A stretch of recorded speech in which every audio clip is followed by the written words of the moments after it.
नमस्कार दोस्तों, कैसे हैं आप सब। उम्मीद करते हैं आप सभी अच्छे होंगे। आज हम लोग पढ़ेंगे त्रिभुज के बारे में। ठीक है, बिल्कुल बेसिक से और बिल्कुल पॉइंट बाय पॉइंट पढ़ेंगे। ठीक है, आशा करते हैं आप सभी अच्छे से समझेंगे और अपने पढ़ाई पे ध्यान देंगे। ठीक है, अगर आज हम इसे अच्छे से पढ़ लेते हैं तो हमें नहीं लगता कि फिर त्रिभुज के क्लास में आपको या कि त्रिभुज के चैप्टर में आपको कोई दिक्कत होने वाली है। ठीक है,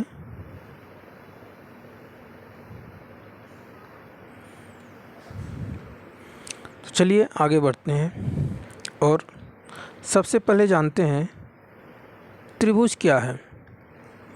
ठीक है, एक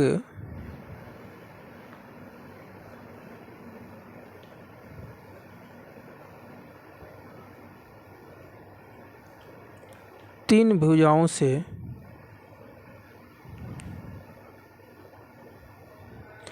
घिरी बंद आकृति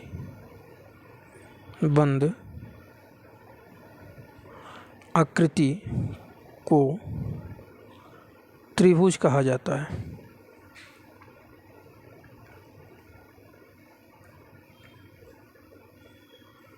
बिल्कुल बेसिक से आपको बता रहे हैं, ध्यान से पढ़िएगा और हर एक पॉइंट पे ध्यान दीजिएगा। एक तीन भुजाओं से घिरी बंद आकृति को त्रिभुज कहा जाता है। इन तीनों कोणों का योग 180 डिग्री होता है। ठीक है, तीन भुजाओं से घिरी आकृति, कोई भी तीन भुजा से घिरी है। ठीक है, इसे हम क्या बोलते हैं? त्रिभुज।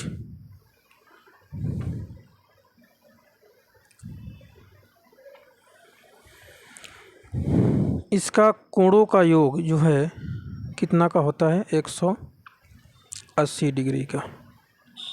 कितना होता है? 180 डिग्री। त्रिभुज के बारे में समझ गए।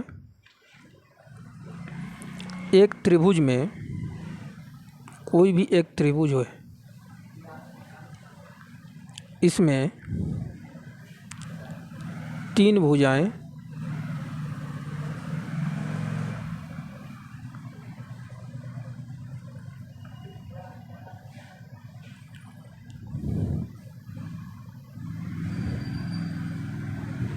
तीन कोण। ठीक है, और कोणों का योग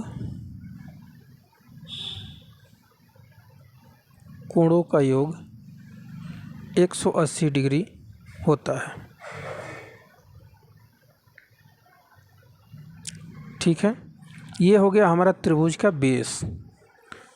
कोई भी तीन भुजाओं से घिरी हुई आकृति जिसके तीनों कोणों का योग 180 डिग्री हो उसे त्रिभुज कहा जाता है। ठीक है,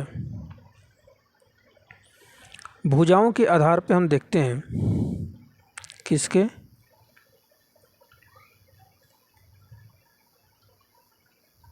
भुजाओं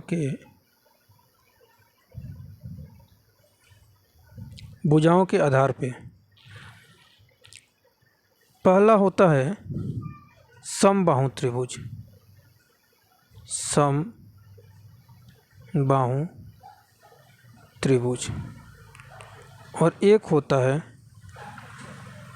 विषमबाहु त्रिभुज।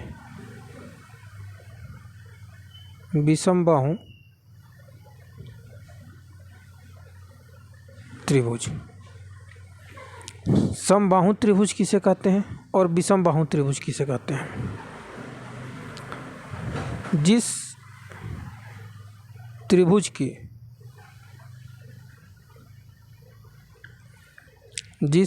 का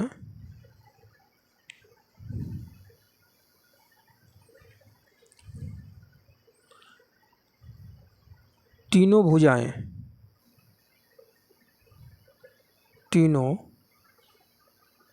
भुजाएं समान हो उसे कहते हैं समबाहु। और जिसकी भुजाएं समान न हो, जिसकी भुजा समान न हो उसे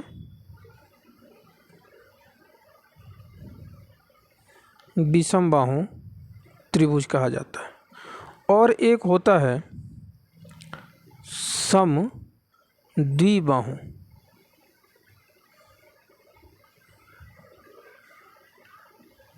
सम द्विबाहु त्रिभुज, जिसकी दो भुजाएं, द्विबाहु मतलब दो भुजाएं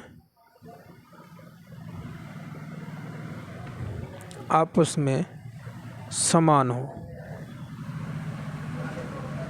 उसे समद्विबाहु त्रिभुज कहते हैं। ठीक है। पहला है समबाहु त्रिभुज, जिसकी तीनों भुजाएं समान होती हैं। और समबाहु त्रिभुज, जिसकी कोई भी भुजा समान नहीं होती है। और समद्विबाहु त्रिभुज, जिसकी दो भुजाएं समान हो। इसको अलग एंगल से अगर कहा जाए, समबाहु त्रिभुज, समबाहु त्रिभुज एक त्रिभुज हो गया, ए बी और सी। भुजाएं समान होंगी, कोण 60 डिग्री का होगा। ये भी 60 का होगा, ये भी 60 का होगा, ये भी 60 का होगा, तभी तो 180 डिग्री का कोण बनेगा इसमें। ठीक है। अब विषम बाहु त्रिभुज क्या हो गया? विषम बाहु त्रिभुज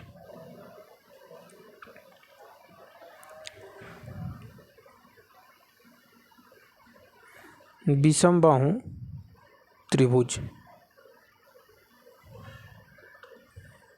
ठीक है। भुजाएं असमान, जो कोण बनेंगे ये भी असमान। ठीक है। अब एक होता है समद्विबाहु त्रिभुज। क्या होता है? समद्विबाहु त्रिभुज।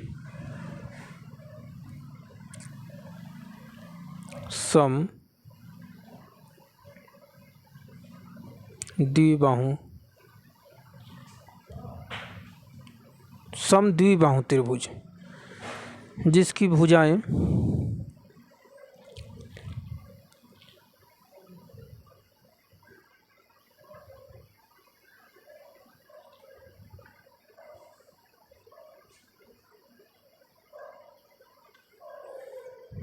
कहाँ से दब जा रहा है बार बार।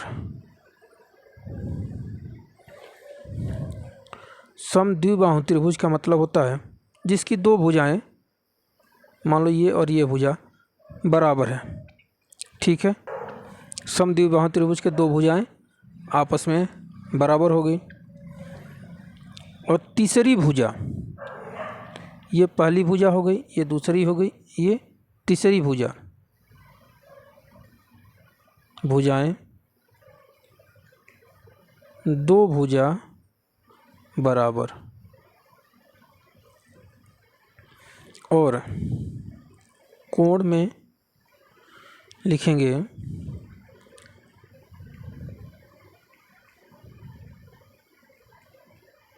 तीसरी भुजा पर बने कोण बराबर।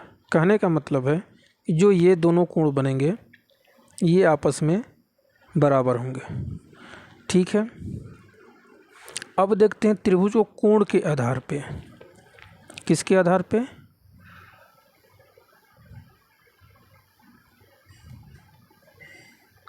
कोणों के आधार पर। एक होता है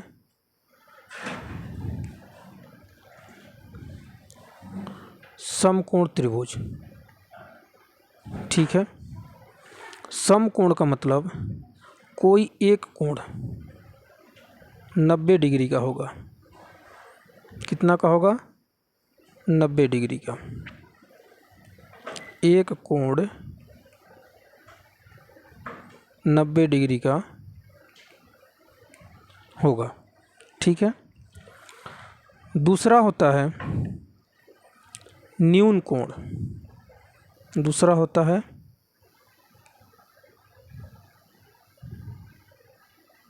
न्यून कोण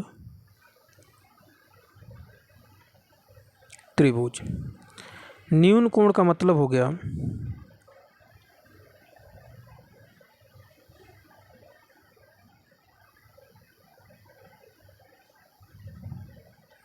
कोई एक कोण। न्यून कोण ये हो गया त्रिभुज,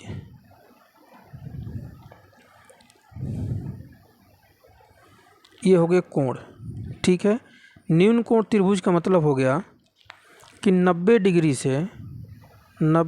से छोटे। 90 डिग्री का होगा तो समकोण, और 90 डिग्री से छोटे कोण जब बनेंगे तो वो हो जाएगा न्यून कोण। ठीक है, जैसे कि समबाहु त्रिभुज है। समबाहु त्रिभुज में सभी के 60-60 डिग्री होता है ना, ये एक न्यून कोण त्रिभुज कहा जाता है। और एक होता है अधिक कोण। तीसरा होता है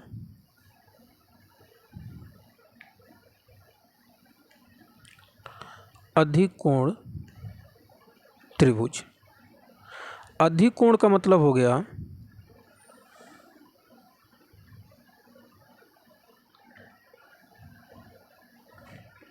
कि तीनों कोण 90 डिग्री से अधिक होंगे।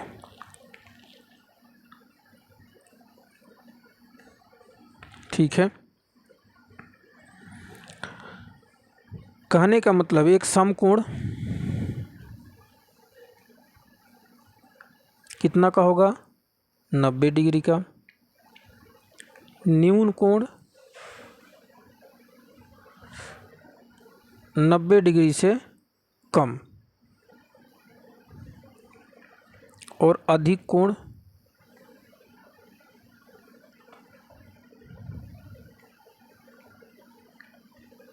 90 डिग्री से अधिक। ठीक है, हमारा ये हो गया समकोण, न्यून कोण और अधिक कोण। ये कोण के आधार पे हमारे त्रिभुज होते हैं। ठीक है, अब पढ़ते हैं त्रिभुज का क्षेत्रफल और परिमाप। ठीक है, मान लीजिए परिमाप में क्या पढ़ना है हमें? पहले पढ़ते हैं परिमाप। परिमाप का मतलब क्या हो गया? ये एक त्रिभुज है ए, बी और सी। त्रिभुज का परिमाप मतलब कि यहाँ से लेकर के यहाँ तक, यहाँ से लेकर के यहाँ तक, और यहाँ से लेकर के यहाँ तक, तीनों भुजाओं का योग A B plus B C plus C A. ठीक है, परिमाप का मतलब हो गया तीनों भुजाओं का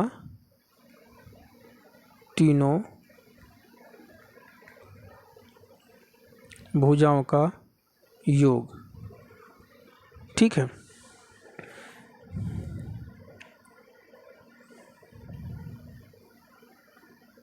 योग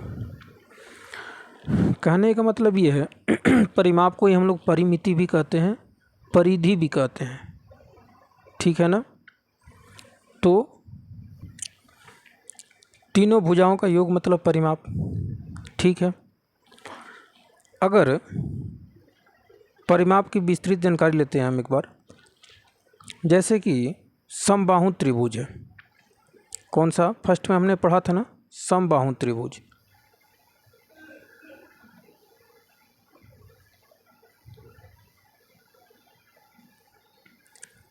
समबाहु त्रिभुज। ठीक है। तो इसके तीनों भुजाएं जो है आपस में बराबर होती है, इसलिए a प्लस बी प्लस सी, ये a मानेंगे, ये b मानेंगे, ये c मान लिए। तो परिमाप जो है हमारा a प्लस बी प्लस सी हो जाएगा।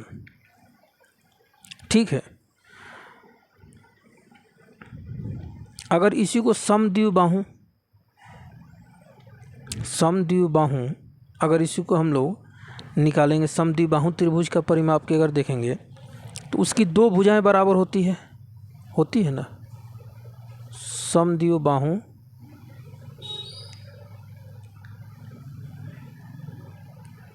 समद्विबाहु त्रिभुज में दो भुजाएं बराबर होती है। तो इसमें क्या हो जाएगा? इसमें भी हो जाएगा a प्लस बी प्लस सी, लेकिन a b और c, a और b दोनों आपस में बराबर है, मतलब ये a है तो ये भी a हो जाएगा। तो हम लिख सकते हैं a प्लस c, मतलब कि 2a और प्लस c लिख सकते हैं ना, 2a प्लस c। तो इसका परिमाप हो जाएगा 2a और प्लस c। ध्यान रहे कि इस तरह के सभी सूत्र याद करने की ज़रूरत नहीं होती है, बल्कि सूत्रों को समझकर पढ़ना होता है, समझना होता है। और जिस तरीके से जो आलेख बनी होती है, समबाहु त्रिभुज, विषमबाहु त्रिभुज, समद्विबाहु त्रिभुज, ठीक है, तो सिर्फ आलेख देखना है और उसके हिसाब से बनाना है। सभी के परिमाप जो हैं बहुत ही सरलता से ज्ञात किए जा सकते हैं। इसके लिए सूत्रों की रटने की ज़रूरत नहीं होती है, समझने की ज़रूरत होती है। ठीक है। हाँ बिल्कुल। अब हम देखते हैं क्षेत्रफल। क्या देखते हैं? त्रिभुज का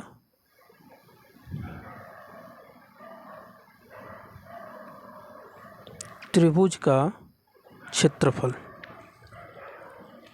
त्रिभुज का बेसिकली जो क्षेत्रफल का मतलब क्या होता है? ये एक त्रिभुज हो गया, इसके अंदर वाला भाग,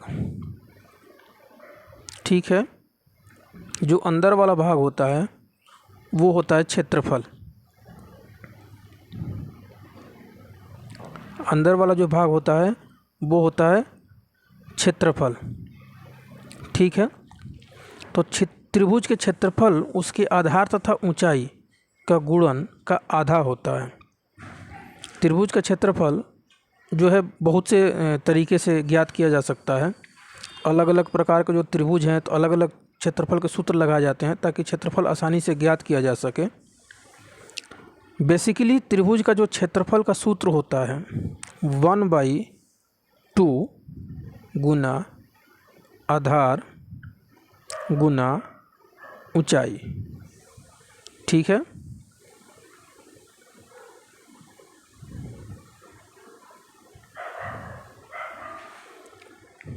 वन बाई टू गुना आधार गुना ऊंचाई क्यों होता है? त्रिभुज का क्षेत्रफल आधार और ऊंचाई के गुणन का आधा होता है। आधार और ऊंचाई, ऊंचाई का मतलब क्या हो गया? जो ये हो गया हमारा बेस, ये हो गया आधार और ये हो गया ऊंचाई। ठीक है। सभी प्रकार के जो त्रिभुज हैं, सभी प्रकार के त्रिभुजों के बारे में आपको बताएंगे, सबका क्षेत्रफल कैसे निकालते हैं और कैसे उसको बनाते हैं। ठीक है, अब हम देखते हैं कि त्रिभुज के दूसरा क्षेत्रफल कैसे होता है। अगर त्रिभुज में आधार और ऊंचाई दो चीज़ हमें ज्ञात हो, आधार और ऊंचाई दोनों चीज़ अगर हमें दिया है तो हम तो सीधा 1/2 आधार गुना ऊंचाई, इस फार्मूला से हम त्रिभुज का क्षेत्रफल निकाल सकते हैं। अगर समबाहु त्रिभुज का क्षेत्रफल, समबाहु त्रिभुज का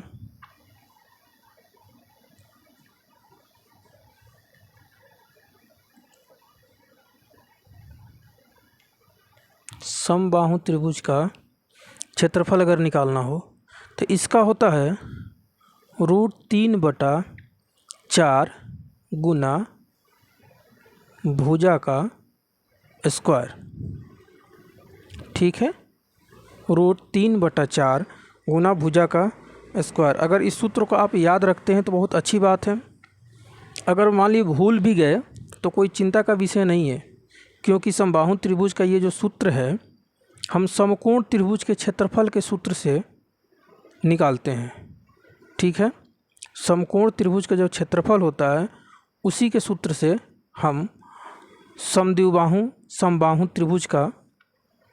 समबाहु त्रिभुज के क्षेत्रफल का सूत्र को निकाला जाता है। ठीक है, अब हम पढ़ते हैं, एक सूत्र होता है हीरो का सूत्र, हीरोस फॉर्मूला। ये होता है अगर हमें किसी त्रिभुज की तीनों भुजाएं ज्ञात हो, कोई एक त्रिभुज हो और उसकी हमें तीनों भुजाएं ज्ञात हो, तीनों भुजाएं अगर ज्ञात हो अर्थात वह त्रिभुज विषमबाहु त्रिभुज होता है। तीनों भुजाएं अगर ज्ञात है तो इसके लिए हमें एक विशेष प्रकार के सूत्र निकालते हैं विषमबाहु त्रिभुज के लिए। विषमबाहु त्रिभुज के लिए एक हीरो का सूत्र आता है। हीरो का सूत्र क्या होता है पता है? ये होता है √S into S minus A, S minus B और S माइनस C, जहाँ S बराबर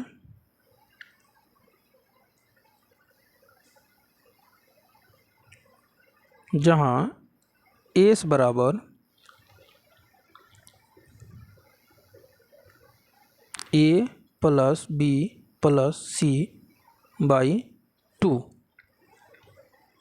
S क्या होता है? S जो है क्या होता है? त्रिभुज की अर्ध परिमिति।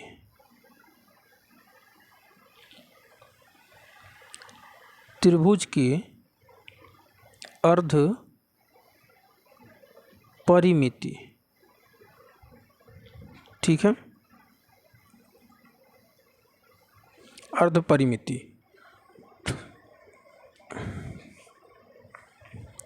चलिए, यहाँ तक हमने जानकारी ले लिया। एक एग्जाम्पल लेते हैं, जैसे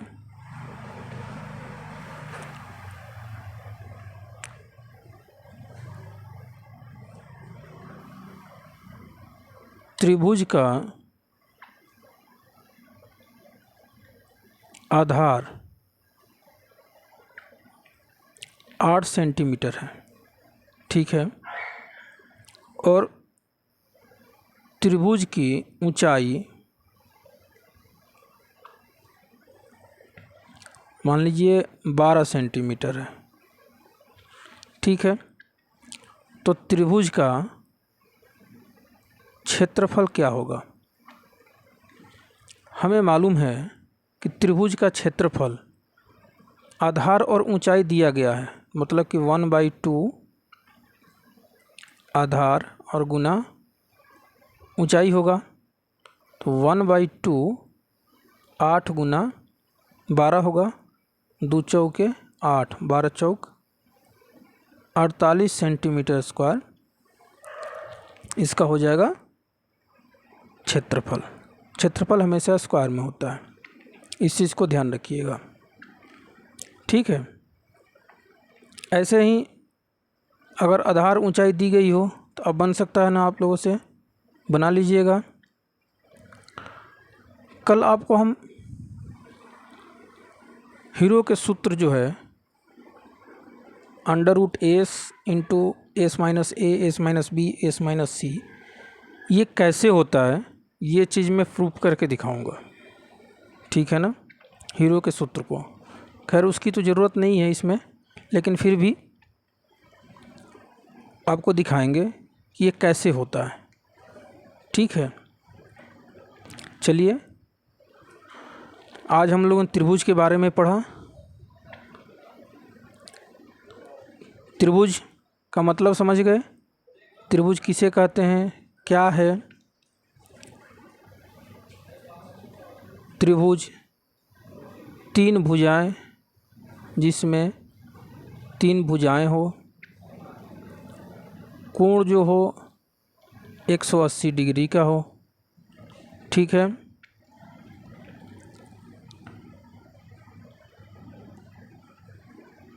त्रिभुज के अगर कोण के आधार पर देखेंगे, समकोण एक 90 डिग्री का होता है, एक 90 डिग्री से कम होता है, ठीक है, और एक 90 डिग्री से कम होता है, और एक 90 डिग्री से अधिक होता है। 3 कोण हो गए हमें। समकोण हो गया जो 90 डिग्री का होता है, न्यून कोण हो गया जो 90 डिग्री से कम होता है, और अधिक कोण हो गया जो 90 डिग्री से अधिक होता है, और 90 डिग्री से कम वाले को न्यून कोण कहते हैं, ठीक है। तो चलिए, आज त्रिभुज के बारे में हमने पढ़ा। कल कोई और टॉपिक लेके आएंगे आपके पास जो बिल्कुल बेसिक से आपको जानकारी देंगे। एक बार हमारा अगर बेस मजबूत हो जाता है तो हमें आगे क्वेश्चन बनाने में या कितना भी बड़ा से बड़ा सवाल हो उसको बनाने में कोई तकलीफ़ नहीं होगी।